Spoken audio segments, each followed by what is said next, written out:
Bienvenidos a este nuevo capítulo. Pues bien, ya iniciamos este podcast hablando de cuáles eran las condiciones para desarrollar o para crear un líder. Esto teniendo en cuenta que queríamos nosotros descifrar el paradigma de si el líder nace o el líder se hace.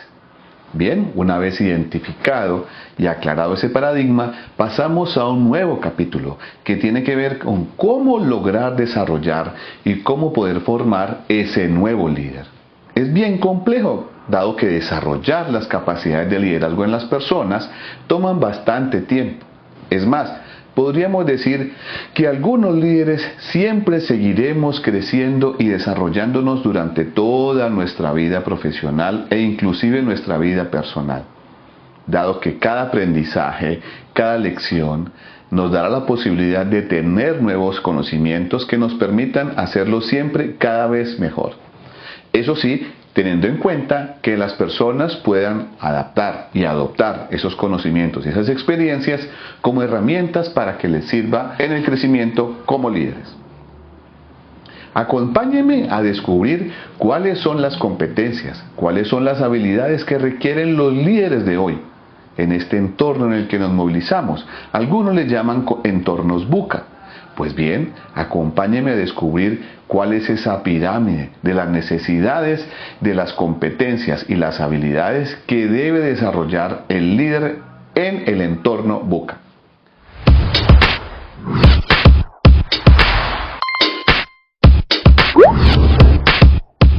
Bien, empecemos entonces. ¿Cómo se construye un buen líder? ¿Cómo se desarrolla un buen líder? La base fundamental de esa pirámide tiene que ver con que el líder debe tener la capacidad de autogestionarse o autoadministrarse. Eso quiere decir que el líder debe tener la habilidad de poder autogestionarse él mismo, sin necesidad de que tengamos algún supervisor, algún jefe por encima nuestro que nos esté diciendo, que nos esté controlando o mencionando, en este caso, cuál es el camino a seguir. ¿En qué aspectos debe trabajar el líder esa autogestión? Debe tener la capacidad de querer encontrar conocimiento de manera continua.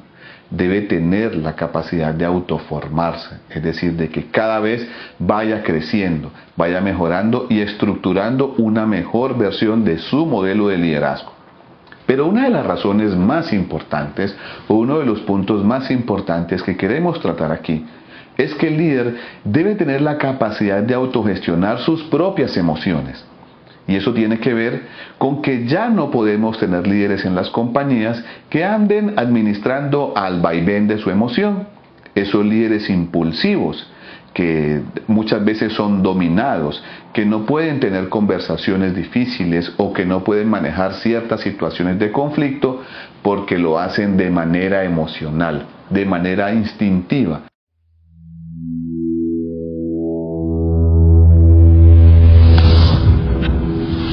Reaccionan a la primera situación difícil, inmediatamente explotan y lo que hacen es generar un ambiente tenso, dañar el clima de trabajo y sobre todo disminuir de manera ostensible la influencia que tendrán en su equipo de trabajo y ante los demás.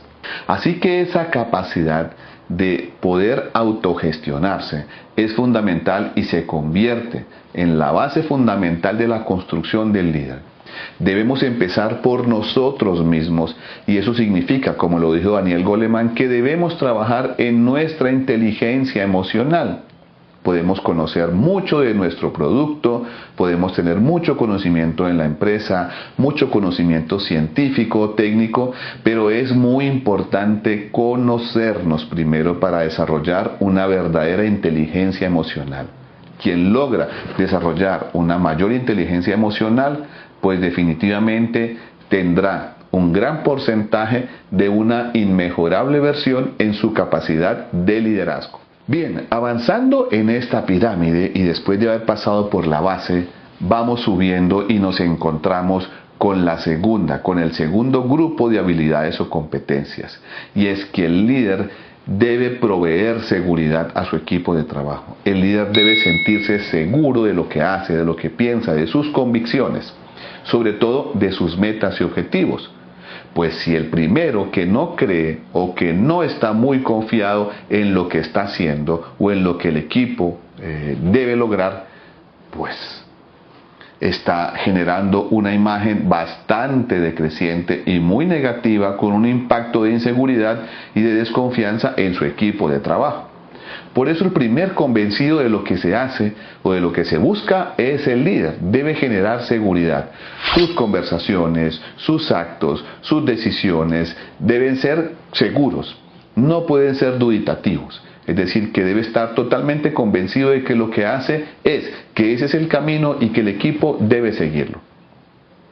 Nelson Mandela nos habla en uno de sus libros, nos deja narrado en uno de sus libros, que él usó en el apartheid, donde se generaba esa guerra frenética entre los blancos y los negros, esa, digamos, fractura interracial que se daba en Sudáfrica por esa época, llamada apartheid, que es muy conocido por ustedes. Quiso utilizar de alguna manera el deporte para unificar a ese país. Su gran objetivo era lograr la unificación, la liberación y la ruptura de esas diferencias raciales entre blancos y negros en Sudáfrica. Y empezó a utilizar el deporte como una estrategia. Por eso, decide llevarse el Campeonato Mundial de Rugby para desarrollarlo en Sudáfrica. El rugby en Sudáfrica es como el fútbol en los países de América Latina, es casi una religión y es el deporte insignia. A diferencia del fútbol, aunque hemos visto en los últimos mundiales que Sudáfrica también ya ha clasificado y ha llevado sus selecciones. Pero volvamos al rugby. Cuando Nelson Mandela decide afrontar el reto de llevar el mundial, pues obviamente su gran obsesión era quedar campeón mundial de rugby, porque estaba en casa y porque sabía que eso le permitiría establecer una mayor conexión entre blancos y negros. A fe que lo logró, y finalmente, para reducir un poco la historia, Sudáfrica logra quedar campeón en un majestuoso partido y gana la Copa del Mundo de Rugby en ese año.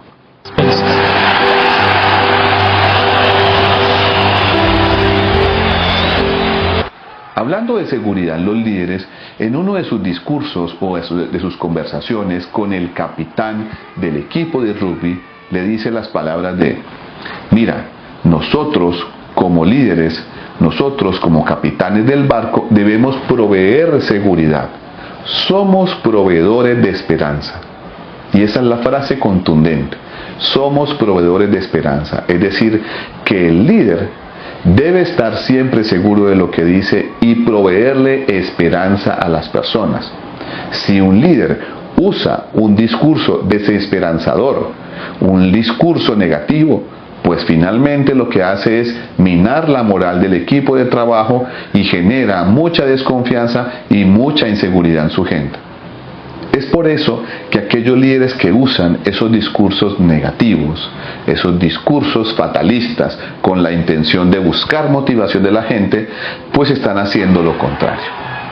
Es muy importante que, al contrario, aunque la situación sea complicada, el líder hable desde la seguridad, pero también provea esperanza, diciéndole a la gente: estamos pasando un momento difícil, pero de esta vamos a salir, lo vamos a hacer. El líder debe tener el camino claro para poder llevar el equipo hacia ese camino y encontrar el verdadero logro. No puede dar mensajes derrotistas y mucho menos pensar que a través de mensajes negativos y de mensajes fatalistas pues va a lograr que la gente se motive.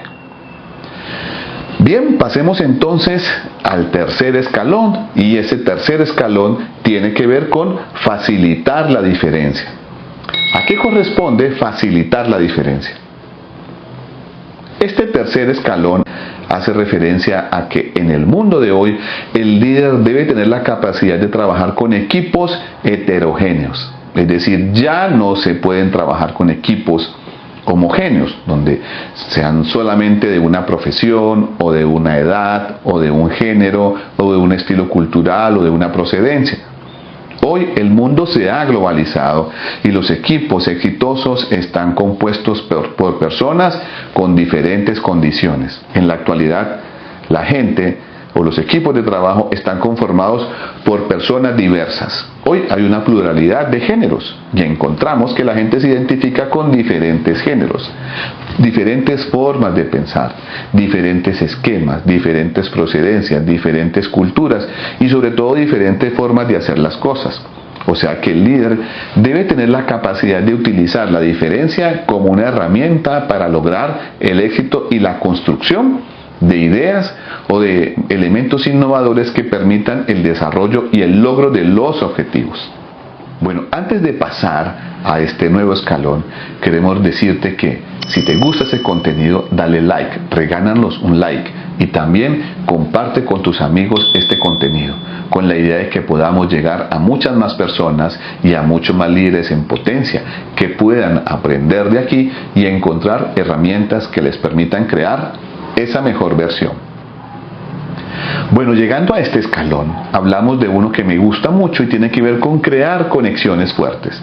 Y eso hace referencia a que el líder necesita tener un equipo consolidado. Un equipo donde el clima de trabajo, donde el ambiente de trabajo tenga unas conexiones muy fortalecidas. ¿Y esto por qué? Porque se evidencia que cuando se generan las crisis en los equipos de trabajo, los líderes que han logrado tener conexiones muy fuertes con la gente, porque esos equipos terminan siendo mucho más flexibles, mucho más tolerantes y trabajan mucho más en equipo. ¿Por qué? Porque se sienten identificados y conectados con el líder y con la causa del equipo. Cuando no hay una conexión fuerte, pues ¿qué hace la gente? Inmediatamente se presenta la crisis, la gente reacciona de manera inadecuada. Es decir, algunos se vuelven inflexibles, algunos disminuyen su nivel de tolerancia y no están dispuestos a conectarse como el líder necesita para afrontar esa situación o esa dificultad. Conectar con el equipo es muy importante. ¿Y cómo lograr crear esas conexiones? En el mundo de hoy, las nuevas generaciones necesitan y reclaman líderes que tengan conexiones fuertes. No quieren encontrar distanciamientos, tratos y barreras que hagan que el líder se vea como en una cúpula dorada o en una cúpula transparente que está en la parte superior del organigrama y donde yo que entro a trabajar como jovencito, pues a duras penas puedo verlo pasar, entrar o salir. No. El líder necesita empezar a entender que debe generar esas conexiones cercanas con la gente y que las nuevas generaciones de hoy reclaman a gritos líderes cercanos, líderes confiables. Así que es muy importante crear esas buenas redes dentro del equipo. Fíjense que la pandemia nos generó una desconexión social. Y eso se dio porque dejamos de trabajar con personas para trabajar solamente con pantallas, hacer reuniones a través de pantallas. Es más, algunos todavía siguen trabajando a través de pantallas. Y eso hizo que los equipos emocionalmente o socialmente se desconectaran. Cuando un equipo se desconecta, pues no se reconoce como equipo de trabajo. Y cuando un equipo no se reconoce como equipo de trabajo, pues suele pasar lo que pasa con algunos equipos de fútbol, que salen a la cancha, que están en pretemporada, que no se conocen, que los jugadores son nuevos, que el técnico es nuevo y los resultados toman bastante tiempo. Cuando se logra realmente alcanzar un buen resultado, cuando el equipo empieza a conocerse, a identificarse, a entender cómo juega mi compañero, cómo juego yo, cómo actuamos, cómo reaccionamos, y en ese momento los resultados empiezan a surgir. Pues después de la pandemia nos pasó eso. El equipo quedó desconectado y muchos líderes le han prestado poca o ninguna atención a la desconexión de sus equipos socialmente. Por eso es tan importante que los líderes busquen espacios para esa reconexión social. Busquen espacios donde la gente pueda conectarse. Puede ser dentro del trabajo, puede ser inclusive a través de reuniones virtuales, porque la conexión también se puede lograr a través de conexiones virtuales. He encontrado que en algunas compañías, cuando la gente se reúne, Virtualmente no prenden las cámaras y solamente le hablan a 2 letras que tienen identificados en su Teams o en su Google Meet o en su Zoom. Entonces la gente se despersonaliza, y si es un equipo de trabajo y nunca ves a la persona, pues nunca ves su rostro, nunca ves su discurso, nunca ves sus gestos de aprobación, de desaprobación, esa conexión, digamos que de alguna manera la cámara nos permite, pues termina generando muchas veces rupturas que con el tiempo terminan generando una gran desconexión en ese equipo de trabajo. Por eso los invitamos a que desarrollen actividades de conexión o de reconexión con su equipo de trabajo, pues después de la pandemia, como lo hemos hablado, este ha sido un efecto catastrófico. Reconectarse o conectarse con el equipo es muy importante. Que la gente se sienta identificado con su líder, que la gente se sienta parte de algo. Hoy los jóvenes reclaman que quieren sentirse parte de algo. No quieren sentirse aislados y no quieren sentirse una parte extraña o lejana de un objetivo o de una meta. Ellos quieren sentirse parte. Así que el líder necesita desarrollar esas conexiones. Y hemos llegado a un tema que tiene que ver con que el líder debe facilitar el aprendizaje de su equipo de trabajo. Ya vimos que debe garantizar que él esté preparado y que debe autogestionar también su capacitación, su entrenamiento y sobre todo su conocimiento. Pues debe también patrocinar o permitir que su equipo aprenda. El líder debe tratar de promover el aprendizaje en el equipo de trabajo, y esto tiene que ver con diferentes aspectos. De alguna manera también es importante que el líder empiece a entender que no solamente se aprende en la universidad, sino que también debe desarrollar estas competencias blandas dentro de su equipo de trabajo. Es decir, que el líder también debe promover la formación dentro de la empresa, promover espacios formativos para desarrollar aquellas competencias blandas que no se ven en la universidad, como desarrollar conversaciones difíciles, cómo trabajar la inteligencia emocional, cómo poder expresar asertivamente, cómo trabajar en equipo, cómo lograr interactuar y encontrar la orientación, el propósito de lo que está haciendo y articularlo con lo que se quiere dentro del trabajo.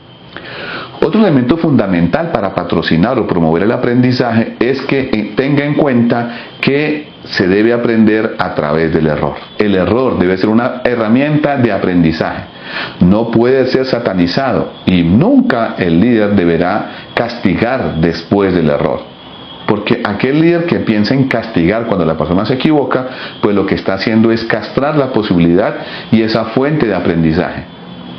Inclusive hay compañías que han tomado decisiones, como por ejemplo el fundador de Spotify, que le decía a la gente en su cultura de aprendizaje, le llamaba fail fast, es decir, equivócate rápido y aprende rápido.